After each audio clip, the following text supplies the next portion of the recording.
Last two lectures we have discussed about the IPEC nomenclature in coordination compounds और हम लोगों ने general rules discuss किए थे कि किस तरह से आप कोऑर्डिनेशन कंपाउंड दिए हुए हों तो उनका नाम लिख सकते हैं। और दूसरा चीज जो हम लोगों ने डिस्कस किया वो ये कि किस तरह से आप कोऑर्डिनेशन कंपाउंड का नाम हो तो फार्मूला कैसे लिखेंगे ये भी हमने पिछले क्लास में डिस्कस किया था। और 10 कोऑर्डिनेशन कंपाउंड दे करके आपको उसके नाम लिखने का प्रैक्टिस भी कराया गया था। तो उम्मीद है कि आप सभी लोगों ने इसको अपने से प्रैक्टिस किया होगा। और आज का जो डिस्कशन का टॉपिक है वो है हमारा आइसोमेरिज्म इन कोऑर्डिनेशन कंपाउंड। जैसा कि टॉपिक पे हमने लिखा है आइसोमेरिज्म इन कोऑर्डिनेशन कंपाउंड्स। आपको लगता होगा कि ये तो ऑर्गेनिक केमिस्ट्री का है जहाँ की हम लोग आइसोमेरिज्म के बारे में पढ़ते हैं। तो ऑर्गेनिक कंपाउंड्स में तो आइसोमेरिज्म आपने पढ़ा होगा।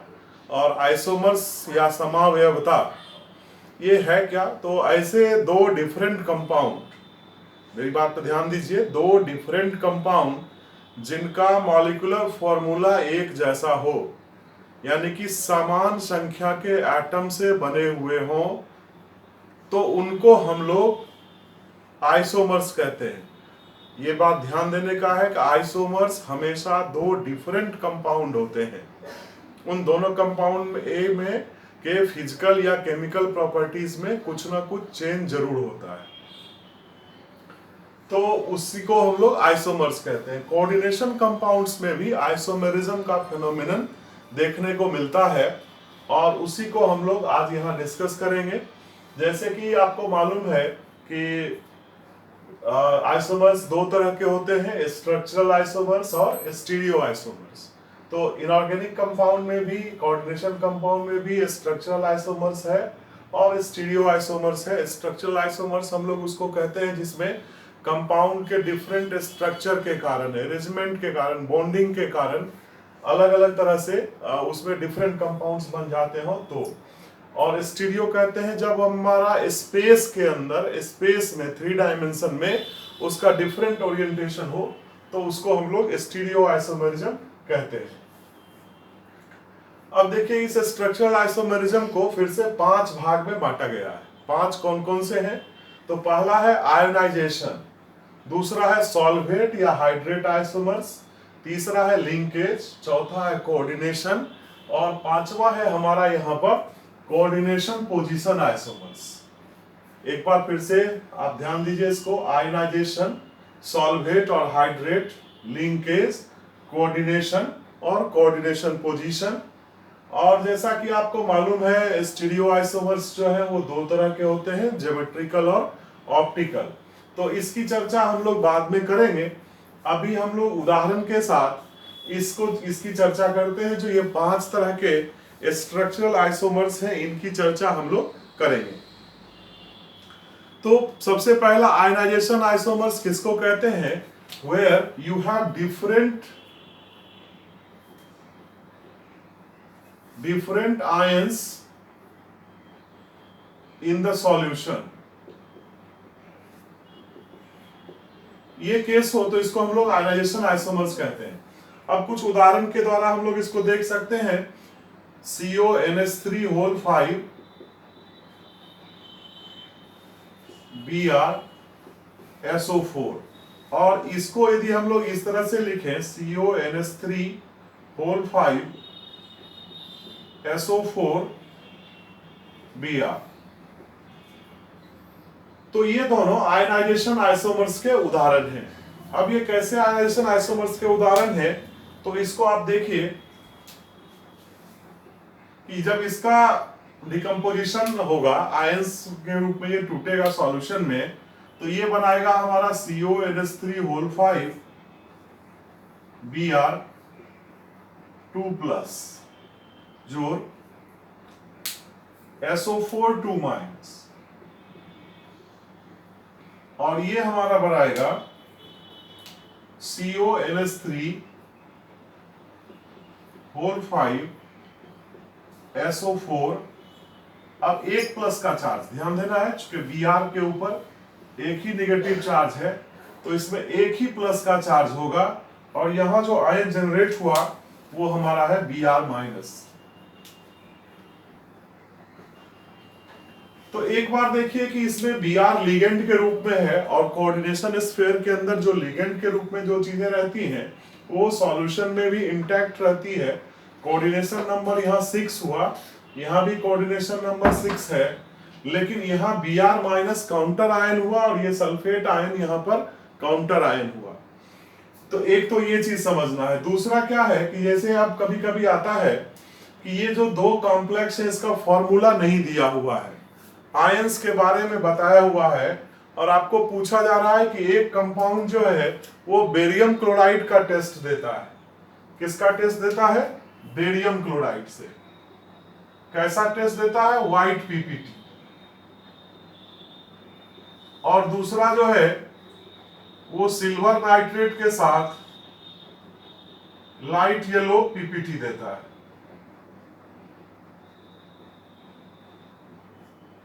तो आपको पहचान करने के लिए आएगा कि कौन सा कंपाउंड कौन सा है।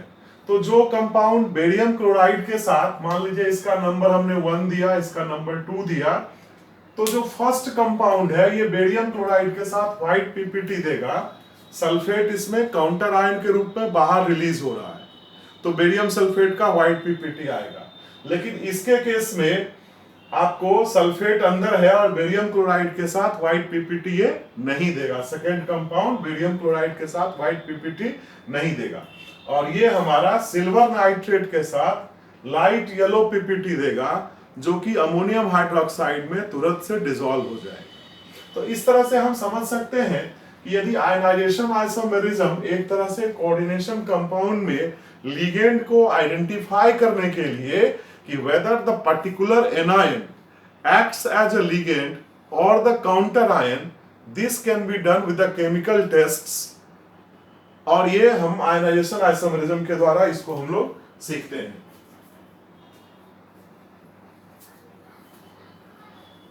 कुछ और भी एग्जांपल्स इसके दिए जा सकते हैं,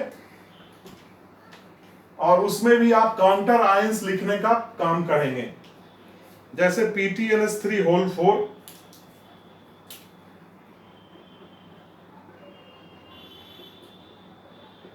OH होल ट्वाइस, OH यहां हाइड्रोक्सिडो हुआ, sulphate, and PtNH3 whole 4, SO4, OH whole twice. तो इस तरह से ये हाइड्रोक्साइड आयन यहाँ पे लिगेंड, और यहाँ हाइड्रोक्साइड आयन काउंटर आयन में। PtNH3 whole 4 Cl2 Br2 and PtNH3 whole 4 Br2 Cl2, ये भी उदाहरण हो सकता है। और एक काफी अच्छा है CONH3 whole 5 NO3, the nitrate acts as the ligand, monodentate ligand, and sulfate is here, and now you can write CONH3 whole 5 SO4 and NO3 on this side. So NO3 here, this compound gives the test of nitrate, brown ring test. This will give the test of barium chloride, sulphate का test, ये silver nitrate का test देगा, ये भी silver nitrate का test देगा, लेकिन इसमें Cl2 और Br2 के Cl- और Br- के काउंटर आयन को चेक करने के लिए हम लोग क्लोराइड और ब्रोमाइड का स्पेसिफिक टेस्ट करेंगे। यदि अमोनियम हाइड्रोक्साइड में डालने से प्रेसिपिटेट तुरंत से डिसॉल्व हो जाता है तो वहां क्लोराइड होगा, और 5 मिनट बॉयल करने पर डिसॉल्व होगा तो वो हमारा ब्रोमाइड होगा। तो पहला आइसोमर्स आयनाइजेशन आइसोमर्स, और उसके हमने वो 3-4 उदाहरण के द्वारा, एग्जांपल्स के द्वारा इसको देखा है। ठीक है, अब हम लोग दूसरे की चर्चा करते हैं, सॉल्वेट या हाइड्रेट आइसोमर्स। और एक रिक्वेस्ट आपसे ये भी है कि जब भी आपको नए नए कंपाउंड्स देखने को मिले तो आप इनका आईपेक नॉमेनक्लेचर लिखने का प्रैक्टिस जरूर करेंगे। अब सॉल्वेट या हाइड्रेट किसको कहते हैं? यह वह केस है जब कोई सॉल्वेंट मॉलिक्यूल इसके लिए मैं लिख सकता हूं जब solvent molecule, when solvent molecule acts as ligand or as water of as solvent of as a molecule of hydration या solvation,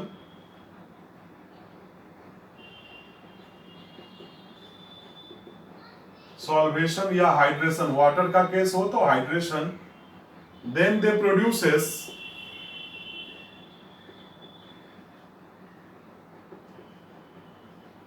सॉल्वेट और हाइड्रेट आइसोमर्स। अब इसके कुछ उदाहरण हम लोग देखेंगे, जैसे CrH2O होल 6 Cl3,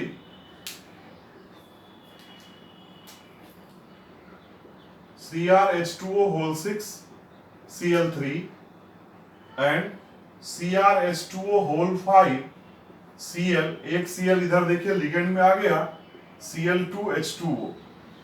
एक वाटर मॉलिक्यूल यहां पर जो लिगेंड के रूप में 6 वाटर मॉलिक्यूल लिगेंड के रूप में था, अब एक इसमें से बाहर आ गया, काउंटर आयन सॉल्वेंट के रूप में आ गया as a water of hydration. और इसका एक और बन सकता है CrH2O whole 4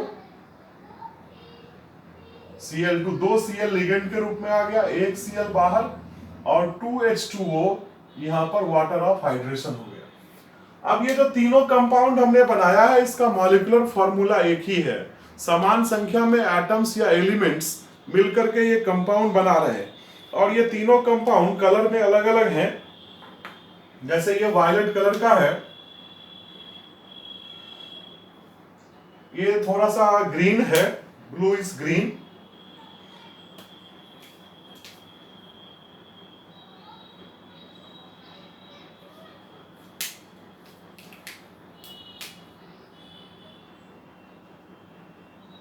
ब्लू ग्रीन, हमने ब्लू और ग्रीन दोनों का इसमें इस्तेमाल कर लिया। और ये है हमारा डार्क ग्रीन कॉम्प्लेक्स।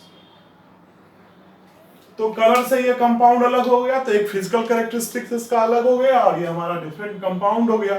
तो सॉल्वेंट या हाइड्रेट आइसोमर्स का ये हमारा उदाहरण है। और एक उदाहरण तो जरूर आपको इसमें रखना पड़ेगा, क्योंकि ऑर्गेनिक कंपाउंड के तरह आपको यहाँ लिबर्टी नहीं है कि आपकी जो मर्जी वो कंपाउंड बना दें और वो कंपाउंड एग्जिस्ट करता ही हो, ये कोई जरूरी नहीं है।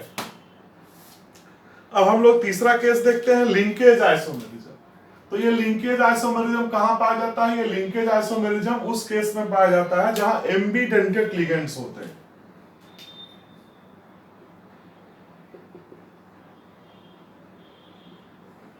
एम्बिडेंटेड लिगेंड्स जिसकी परिभाषा हमने पिछले दिन बताई थी कि ऐसे लिगेंड जहां पर एक से ज्यादा डोनर एटम है, जिसमें किसी एक के द्वारा एक समय में किसी एक के द्वारा वो डोनेशन का काम करते हैं, उसको हम लोग एम्बिडेंटेड लिगेंड कहते हैं।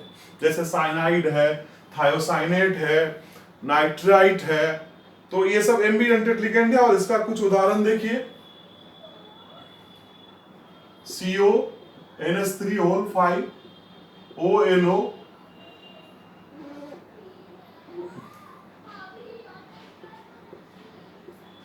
plus and CONH3O5 NO2 plus।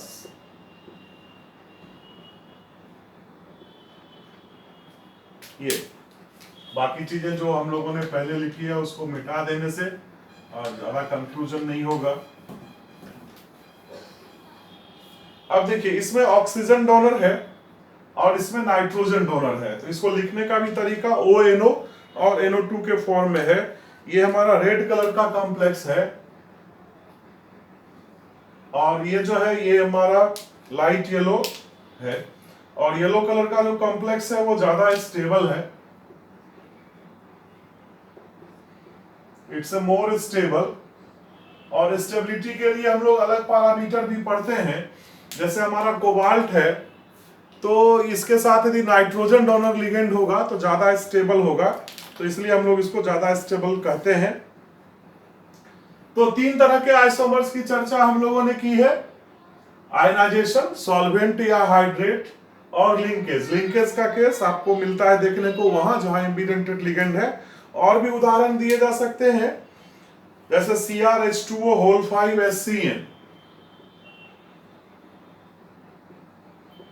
SCN, thiocyanate plus and CrH2O whole 5 NCS, nitrogen donor और सल्फर डोनर के साथ दोनों में प्लस प्लस चार्ज है।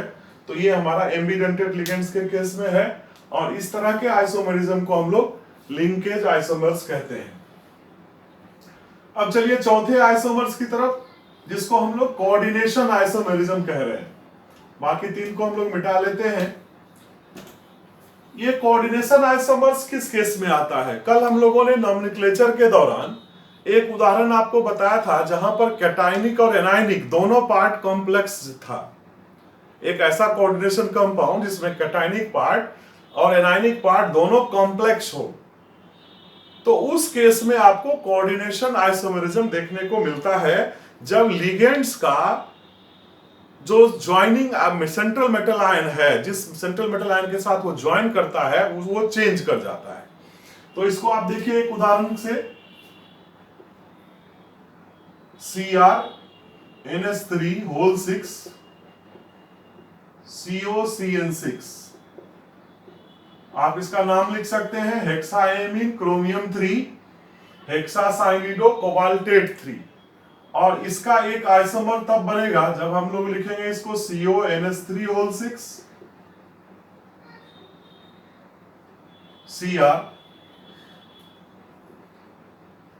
CrCN6। अब देखिए, अब इसका नॉमेनक्लेचर क्या हो जाएगा? हेक्साएमीन कोबाल्ट 3, कोबाल्ट हमारा कैटायनिक पार्ट है, कोबाल्ट 3 हेक्सासाइनिडो क्रोमेट 3। तो अब ये चेंज हो गया, तो नाम आप इस तरह से बदल सकते हैं। और ये दोनों दो तरह का कॉम्प्लेक्स है। कई तरह के और उदाहरण इसमें दिए जा सकते हैं।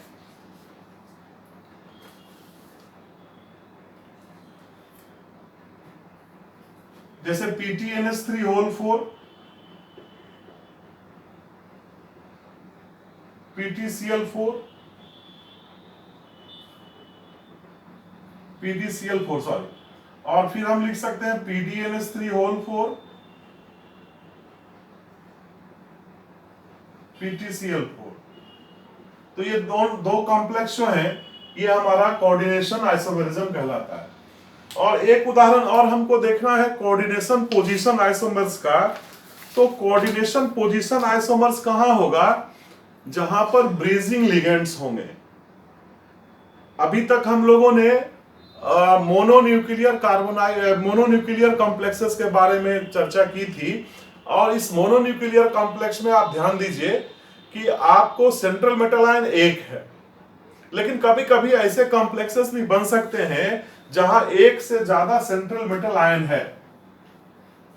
और वह सेंट्रल मेटल आयन ऐसे कुछ लिगेंड्स के द्वारा ऐसे जुड़ा हुआ होता है जिसको हम लोग ब्रीजिंग लिगेंड कहते हैं। जैसे एक उदाहरण मैं आपको बताता हूं यहां पे, इस पांचवें के लिए ये कहां पर होगा? तो जहां ब्रीजिंग लिगेंड होंगे। ये ध्यान देना है कि ये आइसोमर्स कहां होगा? तो जहां ब्रीजिंग लिगेंड्स होंगे। और इसका उदाहरण देखिए, CONH3 whole 4 OH Cl CO। ये OH और Cl यहां पर ब्रीजिंग लिगेंड हुआ, ध्यान दीजिए। NH3 होल 2 Cl2, अब इसको ब्रैकेट में बंद कर लेंगे, और SO4।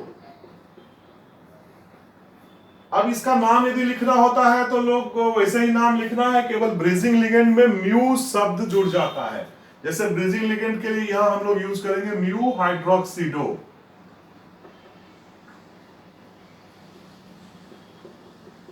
म्यू हाइड्रोक्सीडो या म्यू क्लोरिडो, दोनों लिखा जाएगा, mu हाइड्रोक्सीडो mu क्लोरिडो।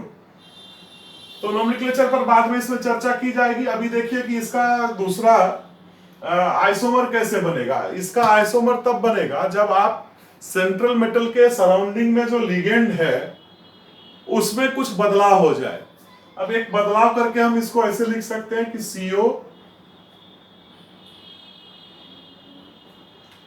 NH3 whole 3Cl OH Cl CO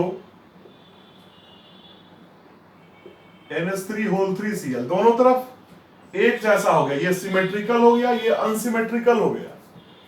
इसको भी ब्रीजिंग लिगेंड वाले कॉम्प्लेक्सेस को भी हम लोग दो भाग में बांटते हैं, सिमेट्रिकल और अनसिमेट्रिकल। जहां पर इस ब्रिज के दोनों तरफ हमारा सेम टाइप का सिचुएशन हो जाए, कोबाल्ट मेटल और लिगेंड इस तरफ भी सेम संख्या में है 3NH3 और Cl, इधर भी हमारा 3NH3Cl है, तो ये हमारा सिमेट्रिकल और ऊपर वाला अनसिमेट्रिकल। तो these two are the examples of coordination position isomers। तो इस तरह से 5 डिफरेंट टाइप के जो हमारा स्ट्रक्चरल आइसोमर्स है उसकी चर्चा करके हम लोग यहाँ पर स्ट्रक्चरल आइसोमेरिज्म टॉपिक को कंप्लीट करते हैं। Next day we will discuss about the optical isomers and geometrical isomers in coordination compound. Thank you.